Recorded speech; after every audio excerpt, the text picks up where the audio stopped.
Hey guys, Mr. Happy here, and welcome to Final Fantasy Bestiary. This series is dedicated to discovering the history and lore behind Final Fantasy's most iconic creatures and characters. In celebration of Final Fantasy February 2014, I wanted to do a bestiary on my favorite Final Fantasy villain, the maniacal Kefka. Now, I wish I could do this video with Kefka's background music playing the whole time, but copyright on YouTube isn't something to be trifled with, so instead, if you want to hear his 16-bit theme, check the description below. Those of you who may not have played Final Fantasies previous to 7 missed out on one of these series' best villains by one game.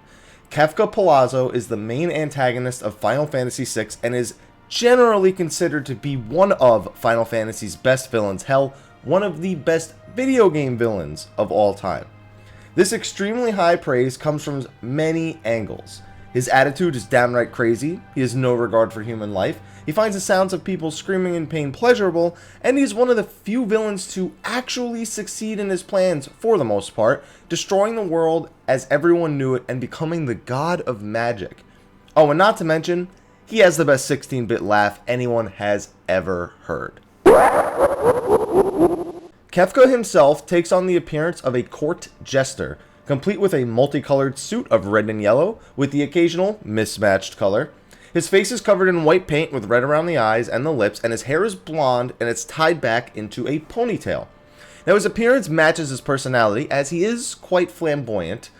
Now, I know what some of you are thinking. Anyone out there saying to themselves, how is this clown really that important to the Final Fantasy series, and how is he a good Final Fantasy villain? Well, you may want to reference the Joker from the Batman series after looking at him. Imagine if the Joker knew magic, commanded an empire's army, could destroy magical beings with almost no effort after some time, and eventually become a god capable of destroying anything with a giant beam of energy. Put all that together, and you'd pretty much find yourself talking about Kefka. As you've probably figured out from that description, Kefka is just as crazy, maniacal, destructive, and downright evil as the Joker was. Perhaps even more so, comparatively. He finds life itself to be filled with emotions and concepts that are meaningless, including hope and love. All of these emotions were likely caused by events early in his life, where he was experimented on and made the prototype of the Magitech Knights, a process meant to infuse people with magical powers. This cost him his sanity and left him feeling void of emotions. Thus, he deemed those emotions as meaningless and sought to destroy them. Fortunately for Kefka, he was given a seat of power in the Gestalan Empire, where he conducted many experiments, including taking control of the half-Esper, half-human Terra Branford, one of the story's main protagonists. When that plan eventually backfires and she is freed from his control, he seeks to retrieve her. Now, gameplay-wise, this is the first glimpse we get of Kefka, and it's as he approaches Figaro Castle, which is a massive castle in the desert. Our very first impression of Kefka is him asking the soldiers to wipe the sand off his boots while he is still standing in the desert sand. Yeah.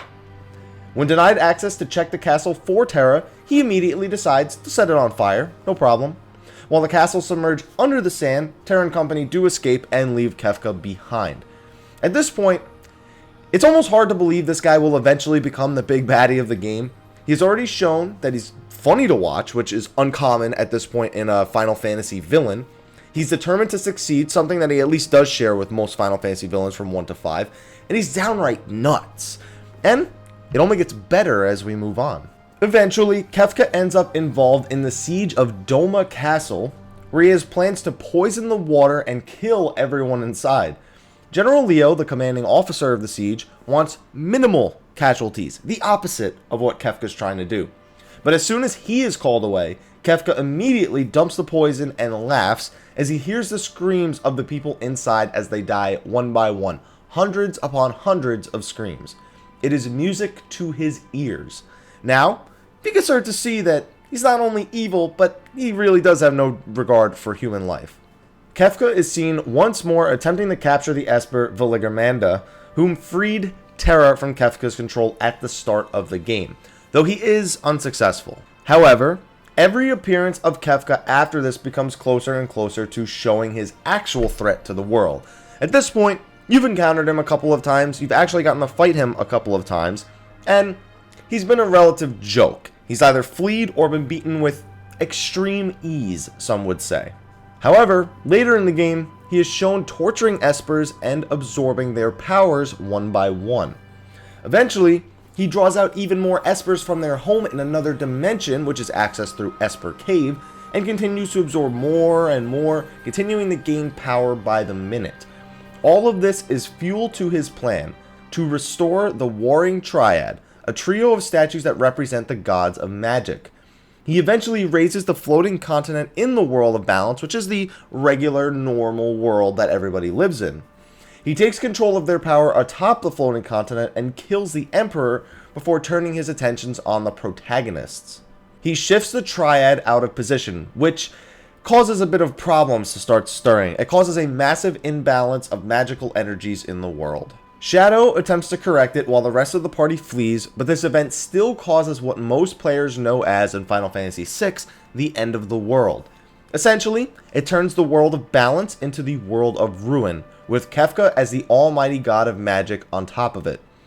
In this new world, he has everything he could possibly want: complete power, worshippers, and the ability to completely annihilate anyone who defies him with a beam of magical energy called the Light of Judgment. You know, the usual things. While he is eventually defeated by the protagonist, his final appearance shows him as a tower of godlike entities, regarded as one of the most memorable final bosses of Final Fantasy history. This encounter actually inspired the future of the quote-unquote multiple phases for a last boss. While Extith before him previously had 2 forms, technically, almost every boss after Kefka begins to have a minimum of 3 forms that are required to be defeated in sequential order. His godlike appearance also inspired some future Final Fantasy bosses, not all of them, but some of them appear to have similar forms, including the ever-popular and immediately proceeding Safer Sephiroth. Kefka's presence in Final Fantasy VI has led him to receive many awards amongst fans and video game media outlets. He received first in a Reader's Choice version of the top 10 villains of all time on GameSpot. Nintendo Power gave him Best Villain to appear on a Nintendo console back in 1994, and don't forget, Final Fantasy VI was originally released as Final Fantasy III here on the Nintendo systems.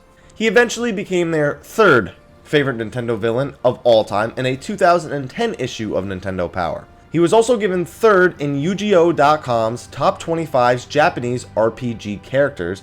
IGN ranked him as 6th for the top 25 Final Fantasy characters of all time, and 18th in their top 100 video game villains list of all time. GameSpy even goes as far to name him possibly the greatest video game villain of all time. Even I'll say that's a little bit of a stretch, but who am I to disagree? One other appearance of his is Mike Matei of Cinemassacre.com also included Kefka in an SNES Deathblow video where the viewer was supposed to guess which game each boss came from, with a total of 50 bosses. Kefka was featured not only in the thumbnail for the video, but was the 50th and final boss shown in the video. Kefka did make another appearance in Final Fantasy Dissidia, and while most bestiaries I don't delve too deep into Dissidia, this is considered to be a great appearance to fans. The game captures his insanity to a moderate degree, and pays homage to his appearance in Final Fantasy VI in every little way possible.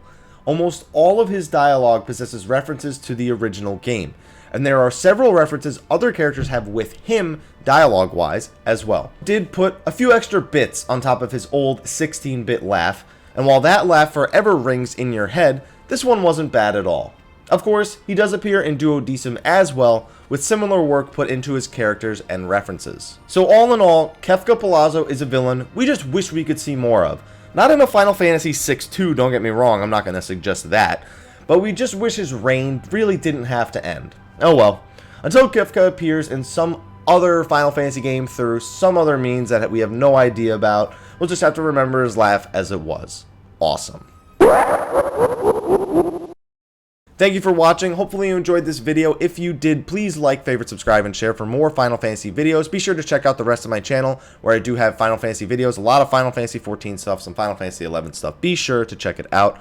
Also, feel free to follow me on Facebook and Twitter, where I do post regular updates about what I'm doing when I'm going live, when I'm streaming. You can also ask me questions on either of those platforms. Would really appreciate if you could go over and throw me a like and a follow.